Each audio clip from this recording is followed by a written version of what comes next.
ഒരു idea star singer. അതാ, അപ്പോൾ ഒരു അടിപൊളി പാട്ട് പാടണം. അയ്യോ അടിപൊളി. വെറുതെ എന്തിനാ ചീത്ത പേരുണ്ടാക്കണേ?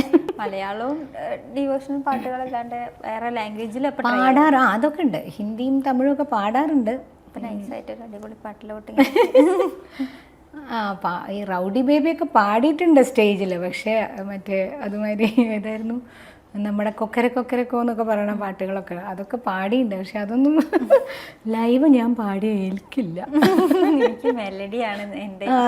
എനിക്ക് ഏറ്റവും കംഫർട്ടബിൾ ആയത് അതാണ്. പിന്നെ നമ്മൾ ചില വേദികളിലൊക്കെ പോകുമ്പോൾ വേറെ വഴി ഉണ്ടാവില്ല. ഇപ്പോൾ നാട്ടിലൊക്കെ വെച്ചാൽ മെലഡി പാടാൻ നമ്മളുണ്ടാവും, ഫാസ്റ്റ് നമ്പർ പാടാൻ നന്നായിട്ട് ഡാൻസ് പെർഫോം ചെയ്തിട്ട് പാടുന്ന സിംഗേഴ്സ് ഉണ്ടാവും. അപ്പോൾ നമുക്ക് അതിൻ്റെ ആവശ്യം വരുന്നില്ല. പക്ഷേ അബ്രോഡ് ഷോസൊക്കെ പോകുമ്പോൾ നമുക്ക് വേറെ വഴിയില്ല. കാരണം അവിടെ ചെല്ലുമ്പോൾ അവിടെ ചിലപ്പോൾ നമ്മൾ തന്നെ ഉണ്ടാവുള്ളൂ.